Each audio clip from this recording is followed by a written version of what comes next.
Breaking right now at 4 o'clock, here's a live picture from Howard University, where at any moment we are expecting Vice President Kamala Harris to speak for the first time since falling to now President-elect Donald Trump in last night's election. Well, this afternoon we did learn Harris called Trump to concede, emphasizing a peaceful transition of power. We're also learning President Biden will speak tomorrow. Meanwhile, we will bring you Harris's speech live when it happens. And thanks for joining us here for the news at 4. I'm Jane Monreal. And I'm Nick Sturtevant. Chief Meteorologist Brad Panovich and Brittany Van Voorhees joins us now. But we start with Brad, and Brad, it's been another busy day. Yeah, a real muggy day out there, honestly. So things will get more aggressive as we go throughout the next hour, so we'll have updates at just about every 15 minutes. Sounds good. Thank you, Brittany. And again, we are awaiting former Vice President Kamala Harris's first speech following her defeat to now President-elect Donald Trump. Another key swing state called this afternoon, with Michigan going to the former president, bringing his electoral count to 292. The former vice president has 224. And in the wake of these key victories, President-elect Donald Trump addressed his supporters last night following wins in Georgia, North Carolina, and Pennsylvania. This was a movement like nobody's ever seen before. And frankly, this was, I believe, the greatest political movement of all time. There's never been anything like this in this country, and maybe beyond.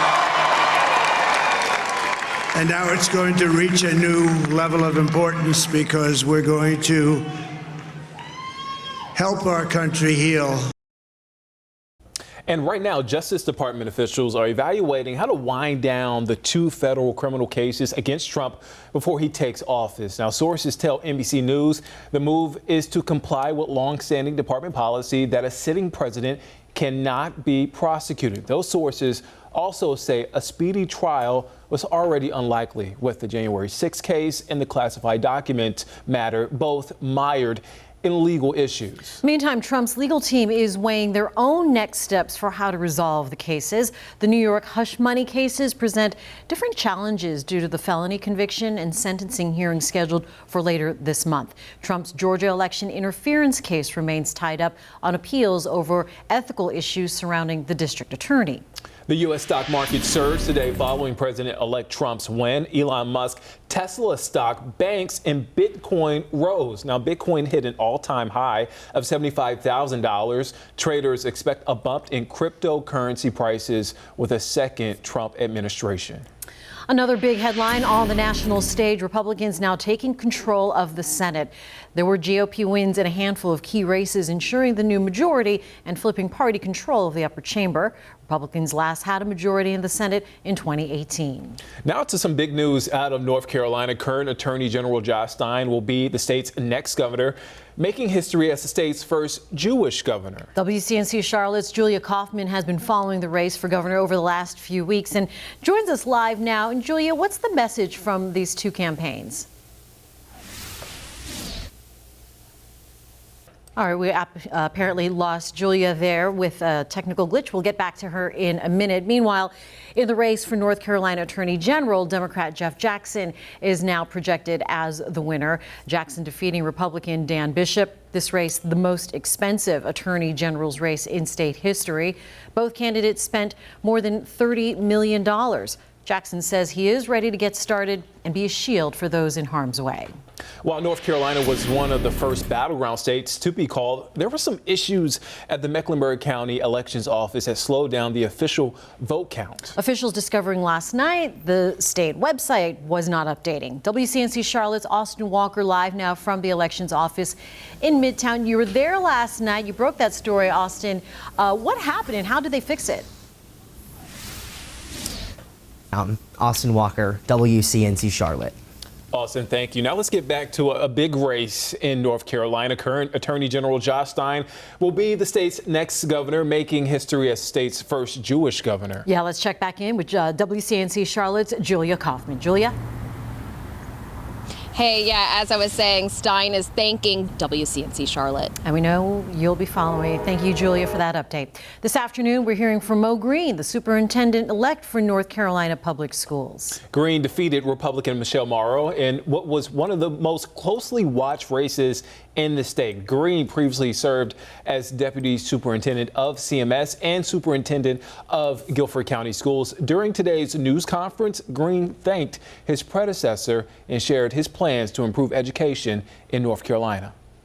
I want to spend this moment, first of all, thanking Catherine Truitt for her incredible service to the students of North Carolina. She, I think, did some great work, particularly around early literacy skills and really trying to put North Carolina on a path to where more and more of our students will be reading on grade level by the third grade. And so I intend to continue that. Meantime, North Carolina Insurance Commissioner Mike Causey winning re-election. His opponent, Democratic State Senator Natasha Marcus, has conceded. Marcus releasing a statement today congratulating Causey on his victory and says the commissioner's job will be demanding and critically important for our state and our future. This afternoon, we're now learning North Carolina's Labor Commissioner Josh Dobson is resigning from his position after losing last night. That's according to the state Labor Department. Republican Luke Farley beat out Dobson. In a statement, Dobson says he looks forward to pursuing new opportunities in the private sector. Coming up, Helene heavily impacted voting sites in western North Carolina. The day after elections, we look into how officials work to make voting easier as recovery efforts continue. And it's muggy out there. Look at these dew points in the mid to upper 60s, even 70-degree dew point down in Chester. Coming up, we're going to show you how long this warm, humid weather is sticking around.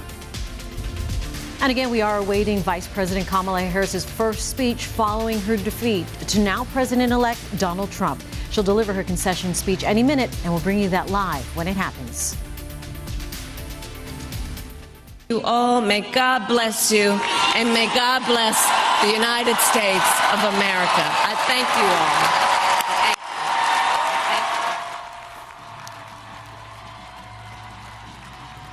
Vice President Kamala Harris delivering her concession speech at her alma mater in Washington, D.C., Howard University. And Jane, it started on a somber tone, but ended with optimism. She pointed out, saying, my heart is full today and full of gratitude and full of trust. And she talked about the future and to continue to fight and continue her fight and what fueled her campaign. Yeah, acknowledging obviously people might be feeling all kinds of feelings and that it's okay and perfectly normal. She did say she would help the president-elect's transition, will engage in the peaceful transfer of power. She made the call to the former president and now future president Donald Trump, and they talked on the phone as well. And again, just driving home the message that this is, while conceding the election, not conceding the fight that fueled the campaign for opportunities of freedom and really echoing those American ideals, and that they were proud of the race they ran. And to your point, and one thing she pointed out, addressing a lot of those young people on the college campus, a lot of her supporters, she said, it's not a time to throw up our hands, it's a time to roll up our sleeves. So in it on a positive tone as they look forward. Well, the Associated Press, timingly wise, they called Harris winning the statewide vote in Maine, but that only collected 2 electoral votes, and that is just not enough. Yeah. All right. Well, thank you for staying with us for the news at 4:30. I'm Nick Sturdivant. And I'm Jane Monreal. Tonight, we are continuing to follow Decision 2024 results with Donald Trump, now the president-elect. But first, Chief Meteorologist Brad Panovich and Brittany Van Voorhees are standing by with your weather and traffic. We want to start with Brad first. And Brad, I see that green stuff behind you. That means rain. We haven't seen that in a while. Yeah, it's getting closer, guys. This is the most widespread rain we've seen in a long time.